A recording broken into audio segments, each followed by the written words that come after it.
हरे कृष्णा। तो द्वारका यात्रा में जो सबसे महत्वपूर्ण स्थान है ये ठाकुर है, जहां अब हम बैठे हैं। तो शास्त्र कहते हैं कि कोई व्यक्ति द्वारका जाता है लेकिन यहाँ आकर भगवान रणछोड़ राय का दर्शन नहीं करता है, तो उसकी जो यात्रा है द्वारका की वो क्या है, विफल है या असफल है या पूर्ण नहीं है। तो भगवान यहाँ अपने एक भक्त का जो मांग है उसकी पूर्ति करने के लिए यहाँ आकर निवास करते हैं इस स्थान में। और ये जो स्थान है बहुत ही प्राचीन और पुरातन स्थल है। महाभारत में इस स्थान का वर्णन आता है, हिडिंबा वन के रूप में इस स्थान का वर्णन आता है। और इस स्थान में बहुत सारे ऋषि मुनि सदैव निवास करते थे। बड़े बड़े जलाशय हुआ करते थे, पशु पक्षी या बड़े पेड़ पौधे आदि भक्ति करने के लिए सबसे अच्छा स्थान ही माना जाता था, जहां सरलता से कृष्ण में व्यक्ति का मन लगता है। क्योंकि शास्त्र कहते 3 प्रकार के स्थान होते हैं, सत्वगुणी, रजोगुणी और तमोगुणी। तो सत्वगुणी स्थान जहां वृक्ष आदि है, लताएं हैं, जंगल का जो स्थान है वो सत्वगुण है। शहर आदि है वो रजोगुणी स्थान है। मदिरालय आदि है वो तमोगुणी स्थान है। तो ऐसे ही इस स्थान में अनेक ऋषि मुनि थे। उनमें से एक प्रमुख ऋषि थे जिनका नाम था डंक ऋषि। क्या नाम था? डंक ऋषि। दंत नहीं, डंक ऋषि। डंक ऋषि के कारण इसको डंकोर कहा जाता था। क्या कहा जाता था? डंकोर से धीरे धीरे अपभ्रंश होकर इसे डाकोर कहा गया। तो ऐसा वो स्थान जहां डंक ऋषि ने बहुत अधिक तपस्या की और उन्होंने दोनों की आराधना की। शिव जी की आराधना की उन्होंने, जिसके कारण शिव जी उनके लिए प्रकट हो जाते हैं। तो शिव जी तुरंत प्रकट हो जाते और प्रकट होते हुए कहते हैं कि हे डंक ऋषि, आप कुछ मांगो मुझसे, क्या चाहिए? शिव जी का एक गुण है, एक नाम है आशुतोष, जो तुरंत प्रसन्न होते हैं। तो लेकिन डंक ऋषि जानते थे कि शिव जी परम भगवान नहीं है, वो भगवान के क्या है? सर्वश्रेष्ठ भक्त हैं। शिव जी को अलग रूप से सोचकर उनकी आराधना करता है तो शिव जी उससे खुश नहीं होते। शिव जी ये जानते कि इसने मुझे जानना चाहिए कि मैं कृष्ण का भक्त हूं। तो ऐसा डंक ऋषि का जो प्रेम की भावना दोनों के लिए थी, भगवान के भक्तों के लिए और भगवान के लिए, शिव जी के लिए थी और कृष्ण के लिए थी। तो शिव जी प्रकट हो जाते और कहते क्या क्या चाहिए, क्या चाहिए? तो शिव जी से जब मांगा, बोला शिव जी ने, तो डंक ऋषि ने कहा कि हे प्रभु, आप क्या करो, यहाँ निवास करो। तो शिव जी भी यहाँ निवास करते हैं, इसलिए बाहर जाएंगे इस मेन गेट के सामने ही शिव जी जहाँ निवास करते थे, ये स्थान डंक ऋषि का कुटिया या आश्रम आदि था जहाँ वो निवास करते थे। तो डंकनाथ के रूप में आज भी हम जाएंगे वहां दर्शन करने के लिए, शिव जी निवास करते हैं। तो ऐसे डंक ऋषि यहाँ निवास करते करते भगवत भक्ति की उन्होंने। और डंक ऋषि उस समय यहाँ निवास करते थे जब कृष्ण और पांडव ये जगत में थे। और जब पांडवों के प्रपौत्र परीक्षित महाराज ने जन्म लिया, जन्म लेकर जब परीक्षित महाराज का उपनयन संस्कार हो रहा था, थ्रेड जनेऊ वाला संस्कार, तो उस समय युधिष्ठिर महाराज ने भीम को भेजा कि जाओ द्वारका से कृष्ण को लेके आओ इस संस्कार में भाग लेने के लिए। बड़ा उत्सव का आयोजन उन्होंने किया था। तो भीम आए थे द्वारका जब बुलाने आए कि परीक्षित महाराज का उपनयन संस्कार हम जोर शोर से मना रहे हैं, आप चलिए चलिए। तो कृष्ण भीम के साथ निकले। चलते चलते कृष्ण द्वारका से, अभी हम कल जाएंगे, द्वारका से आते आते इस स्थान में आए। यहाँ आए तो भगवान इतने विनम्र है कि डंक ऋषि को देख के उन्होंने प्रणाम किया। डंक ऋषि जानते थे कि ये साक्षात कौन है, परमेश्वर है, लेकिन भगवान ये सिखाते हैं कि मेरे भक्तों को कैसे आदर प्रदान करना चाहिए, क्योंकि भक्त का स्वभाव क्या होता है, दास दासानो दास, भक्तों का भक्त बनकर भगवत भक्ति करनी चाहिए। तो भगवान भी अपने भक्तों को आदर सम्मान प्रदान करते हैं।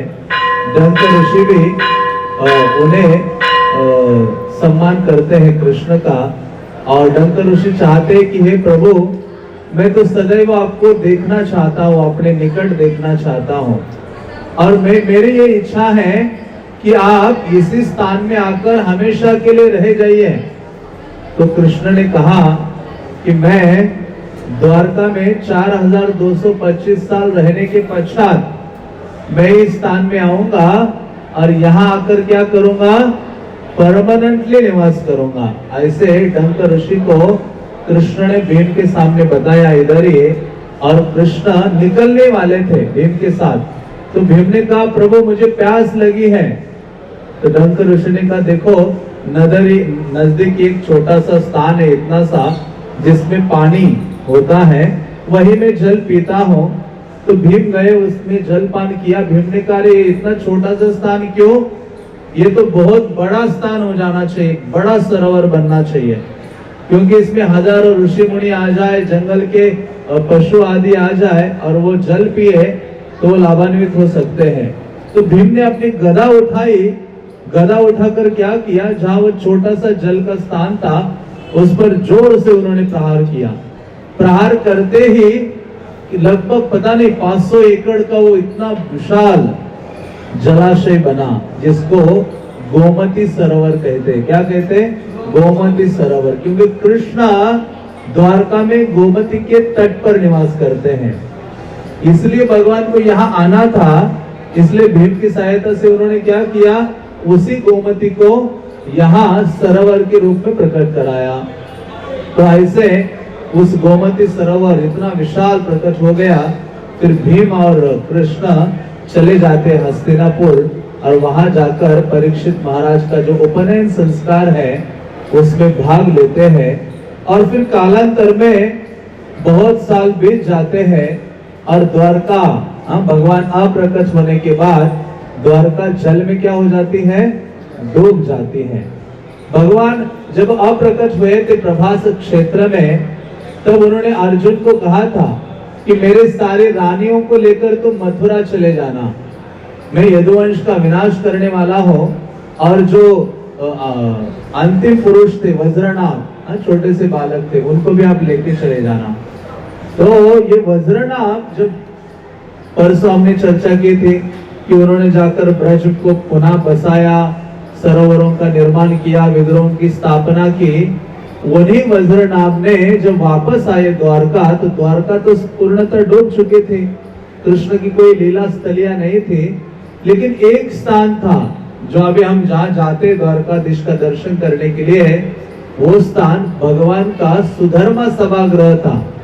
भगवान का घर अलग जगह था और ऑफिस अलग जगह था। जो बेट द्वारका है, हम जाएंगे, वहां भगवान निवास करते थे बेट द्वारका में, और वहां से रथ पर बैठकर भगवान, जहां आजकल हम द्वारकाधीश का दर्शन करने जाते हैं, वो स्थान भगवान का सुधर्मा सभा था। दिन भर ऑफिशियल एक्टिविटीज करने के लिए भगवान आते थे, वहां बैठते थे और अपना कार्यभार संभालते थे उग्रसेन के साथ, बलराम के साथ। तो ऐसे उसी स्थान पर वज्रनाभ ने विशाल मंदिर का निर्माण किया।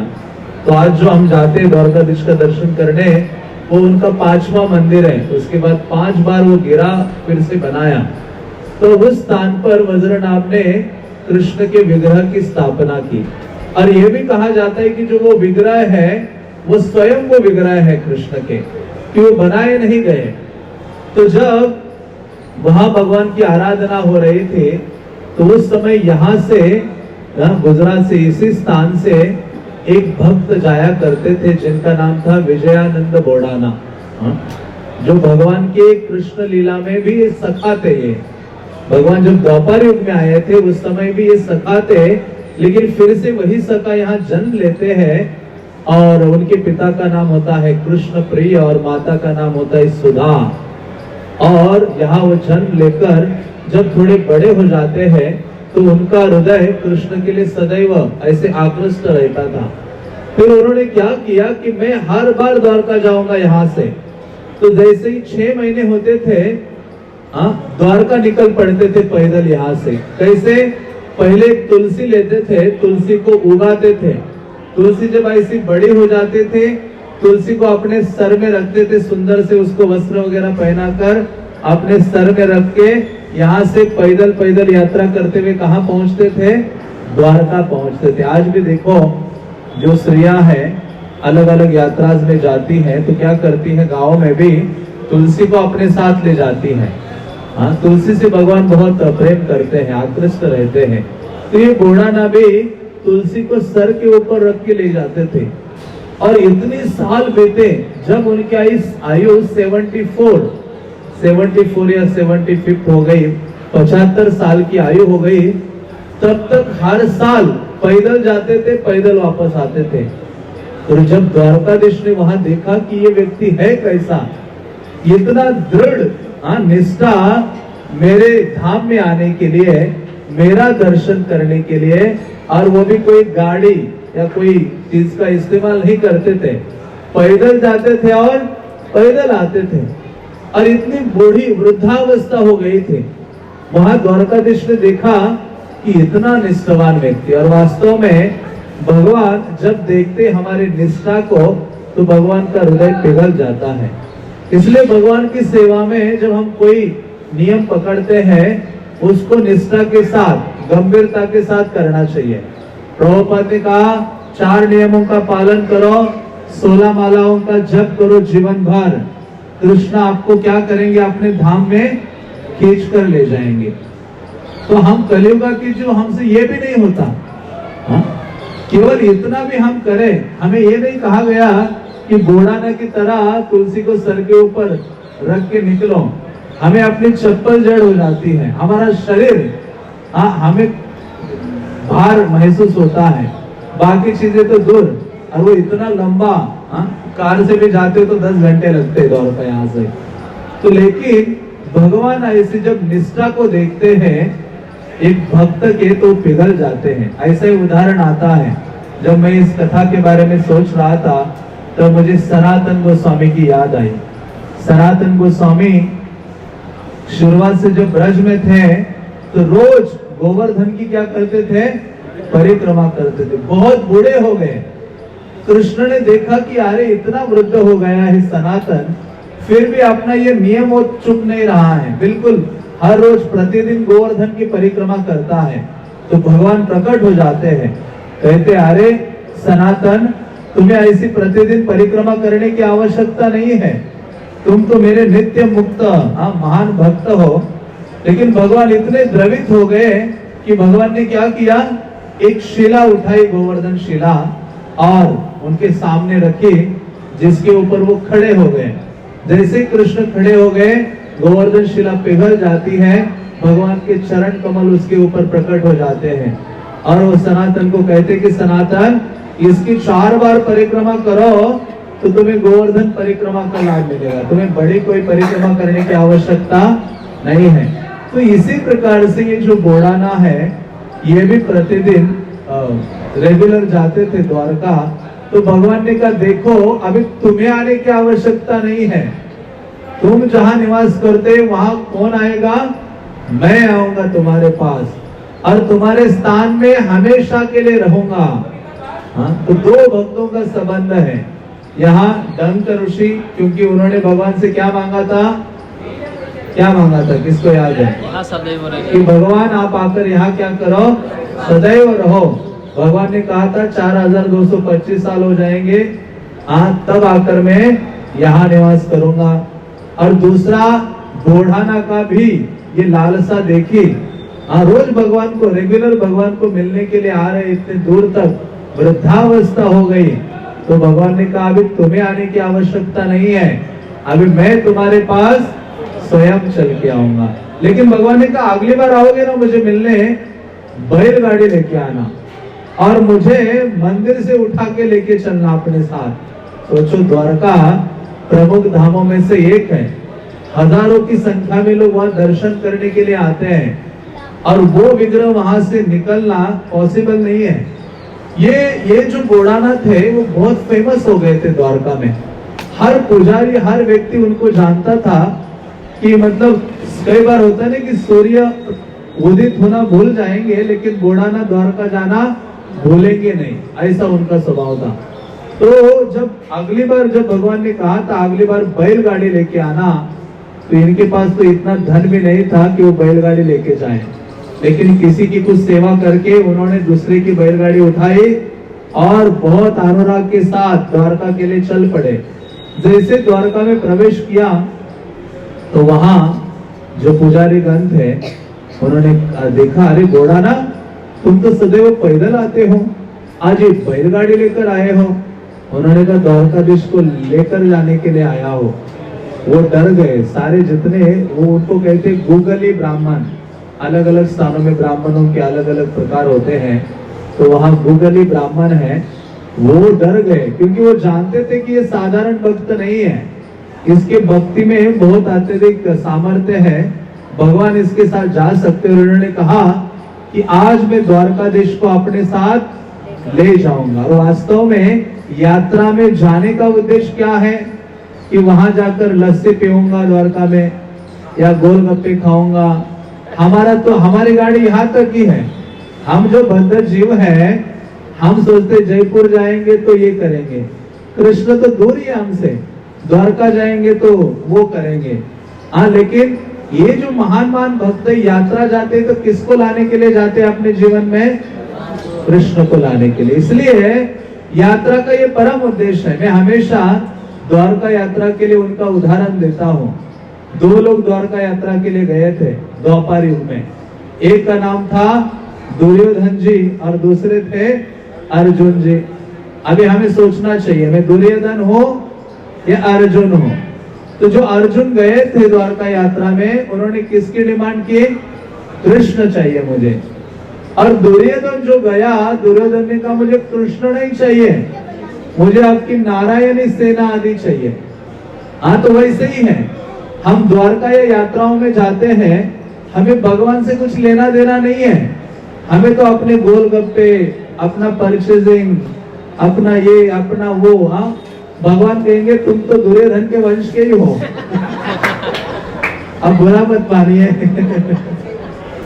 लेकिन हम कहा दिल्ली निवासी सी, दोनों दिल्ली से ही थे।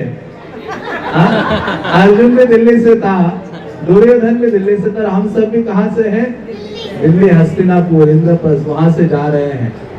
तो इसलिए भगवान तो अर्जुन के साथ चले गए, क्योंकि भगवान अर्जुन कैसे भक्त थे? भगवान मुझे आपकी सेना वेना से कुछ लेना देना नहीं है, बस आप चाहिए, आप युद्ध करो या ना करो, बस आप चाहिए। तो फिर गीता का उद्देश्य क्या है? यत्र योगेश्वरः कृष्ण यत्र पार्थो धनुर्धरा तत्र श्री विजयार भूतिर ध्रुवा नीतिर मतिर ममा।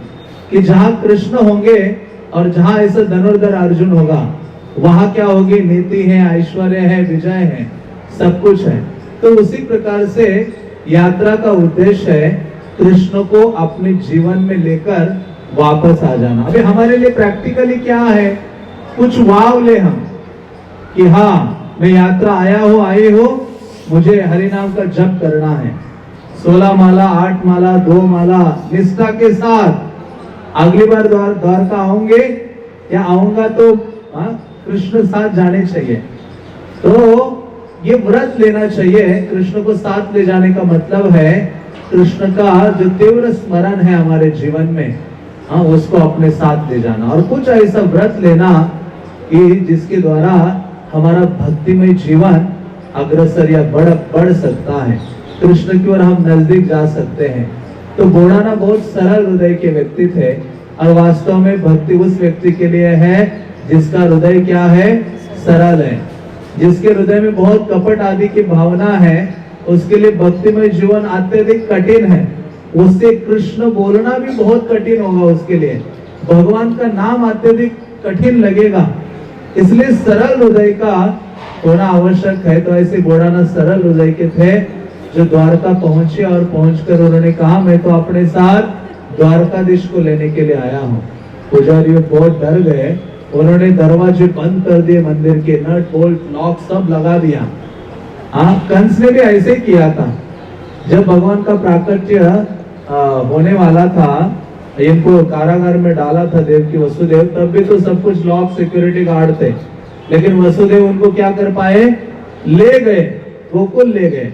उसी प्रकार से भगवान ने देखा अरे सब कुछ बंद कर दिया, लॉक लगा दिए, तो कृष्ण ने सारे दरवाजे खोलकर मध्य रात्रि में बोड़ाना के पास पहुंच गए। बोड़ाना बैलगाड़ी लेकर मंदिर के आसपास ही था। भगवान जो विग्रह है, ये जो विग्रह दर्शन किए, ये मूल द्वारकाधीश है। ये द्वारका से भगवान यहाँ आए थे। तो जब भगवान उनके बैलगाड़ी में बैठे, ये विग्रह बैठे बैलगाड़ी पर, बोड़ाना को कहा बोड़ाना तेजी से चलाओ अपनी गाड़ी। और पूरे एक रात्रि में दौड़ दौड़ के आए बैलगाड़ी से। पूरे रात्रि चला चला के बोड़ाना, उनको प्रैक्टिस नहीं था बैलगाड़ी चलाने का, भी थक गए। कृष्ण ने कहा अच्छा तुम थक गए हो, मैं चलाता हूँ। ये विग्रह बैठ गए आगे, बैलगाड़ी चला चला के आए। हम थोड़ा डाकोर से पहले एक गांव है नडिया समथिंग, तो वह रात्रि जब हो गई थी काफी, तो वहां भगवान रुके इनके साथ। और सुबह जब उठे, भगवान को दातुन करना था, नीम का दातुन। तो वहाँ नीम वृक्ष है, आज भी है, पिछली बार हम गए थे वहां, तो वहां वो एक नीम वृक्ष का एक टहनी को कृष्ण ने छू दिया। जैसे छुआ, वो जो टहनी है पूरे वृक्ष की, वो हमेशा मीठी लगती है। वैसे नीम का टेस्ट कैसा है, कड़वा है, लेकिन आज भी वहां भक्त लोग जाते हैं, वो बिल्कुल मिठास है उसमें। तो उसके बाद भगवान फिर यहाँ आते हैं और यहाँ बैठ जाते हैं। तो यहाँ जब लाए, बोड़ाना उनको लाए, तो वहां जब पुजारियों ने देखा कि भगवान तो वह है नहीं, तो फिर सारे जो ब्राह्मण हैं वो तुरंत अपने अपनी बैलगाड़ियां लेके सब यहाँ आ गए। बहुत क्रोध में थे, किसी ने अपने हाथ में तलवार ली, किसी ने त्रिशूल लिया, कुछ मतलब लड़ाई करने के लिए आ गए कि बोड़ाना को आगे छोड़ेंगे नहीं। आए और बोले बोड़ाना हमारे द्वारकाधीश कहाँ है, कहाँ है। बोड़ाना डर गया था, उन्होंने सोचा कैसे इनके सामने जाओ, ये तो इतने मानो आग के समान बरस रहे हैं। तो उन्होंने एक मटके में दही लिया, राइस लिया, वो लेकर आगे गए। उनके साथ किसी ने देखा मटका, एक ऐसे मारा तो मटका ऐसे तोड़ फोड़ डाल दिया। दूसरे ने तलवार उठाई, वो और ऐसे मारने गए तो वो बोड़ाना का सर ही कट गया। उन ब्राह्मणों ने बोड़ाना को मार डाला। जैसे मार डाला, बल्कि भगवान ने कहा था बोड़ाना को कि ये लोग आएंगे तो मुझे ये गोमती सरोवर है उसमें नीचे छुपा देना, मैं उनके साथ नहीं जाना चाहता। बोड़ाना आपसे मेरा क्या है, बहुत अधिक लगाव है, आपसे दूर में नहीं हो सकता। उन्होंने कहा, कृष्ण ने कहा मुझे उस गोमती टैंक में सरोवर में नीचे डाल दो, मैं निवास करूंगा वहां ही और आपसे सेवा देते रहूंगा। तो लेकिन इन ब्राह्मणों ने आकर क्या कर दिया, उनको मारा। तो लेकिन फिर भी वो रहे कि हमें विग्रह चाहिए, कहाँ है हमारे द्वारकाधीश। तो उनकी जो पत्नी थी वो थी यहाँ उनके साथ। तो भगवान ने जब कहा था उनको कि मुझे उस सरोवर में डाल दो, तो वो ब्राह्मण क्या करने लगे, उनको पता चला कि सरोवर में डाला है, उनको छुपाया है। तो बड़े बड़े बांस के डंडे लिए और सरोवर के अंदर ऐसे डालने लगे। जैसे डालते थे तो नीचे भगवान का ये विग्रह था, उसको टच होता था और उसमें क्या ब्लड निकलने लगा, पूरा पानी ऐसे ब्लड ब्लड हो गया। आज भी वो स्थान है जहाँ हम जाएंगे अभी, जहाँ वो डेटीज नीचे थे, उस स्थान में अभी पानी के अंदर छोटा सा ब्रिज बना के वहां भगवान के चरण कमल रखे हैं। आज भी लोग उस लीला को स्मरण करते हुए दर्शन करने के लिए जाते हैं। तो भगवान से रहा नहीं गया। भगवान ने उन ब्राह्मणों को कहा कि मैं द्वारका वापस आना नहीं चाहता हूँ, आप लोग क्या करो, ये लेके जाओ मेरे ही वेट का, मेरे ही भार का सोना आपको ये दे देगी बोड़ाना की वाइफ, वो आप अपने साथ ले जाना। तो जब भगवान के वो विग्रह निकाले गए और फिर तुला, यहाँ देखा ना तुला है, वो स्थान भी है वहां बाहर जहाँ बोराना की पत्नी ने गोल्ड दिया था उन ब्राह्मणों को। जब तुला ऐसे रखा, एक और भगवान का विग्रह रखा, और ये बोराना की पत्नी गंगूबाई, उनके पास धन नहीं था, सुवर्ण आदि बिल्कुल नहीं था। तो भगवान ने कहा कि देखो तुम्हारे नाक में नथ है ना, गोल्ड की है। उनके पास उतना ही था, इतनी छोटी सी नथ है, क्या उसका वेट, भगवान इतने विशाल है। भगवान ने कहा देखो उसको रख दो, तुलसी के साथ रखो। किसके साथ? तुलसी के साथ। थोड़ा सा नथ ऐसे रखा तुलसी के साथ, तो वो इतना भारी हो गया कि कृष्णा ऐसे ऊपर आ गए। उसका भार, क्योंकि वो प्रेम का भार है, सेवा का भार है, जिसके द्वारा कृष्ण बंध जाते हैं उस भक्त के प्रेम में। तो ऐसे वो थोड़ी सी गोल्ड की नथ लेकर वो सारे ब्राह्मण यहाँ से चले गए। आए थे द्वारकाधीश को लेने के लिए, लेकिन द्वारकाधीश नहीं गए साथ। भगवान ने कहा देखो मैं द्वारका वापस नहीं आऊंगा, लेकिन मेरे ही सेवाराधन वाव, ऐसे एक कुआं है वहां द्वारका में मंदिर के पास ही, कि उस कुएं में मेरा 1 महीने के बाद एक विग्रह मिलेगा आपको, आप उसको निकालो और उसकी आराधना करो, जिसको प्रतिभू विग्रह कहते हैं, इसी विग्रह के समान है। तो ये सब लोग गए और सोचने लगे अच्छा इस कुएं में भगवान ने बोला था वो प्रकट होंगे विग्रह के रूप में। तो इन लोगों को ये वेट नहीं कर पा रहे थे, वेट मींस इंतजार नहीं कर पा रहे थे 1 महीने का। तो उन्होंने कुछ ही दिनों में उस कुएं में गए और कुएं से विग्रह उनको प्राप्त हुए। तो जो द्वारकाधीश अभी वहां है, कहा द्वारका में जिनका दर्शन करने लोग जाते हैं, वो प्रतिभू विग्रह हैं जो कुएं से प्राप्त हुए थे, लेकिन जल्दी निकालने के कारण उनकी आंखें भी क्या है, अभी क्लियर नहीं है, मानो बंद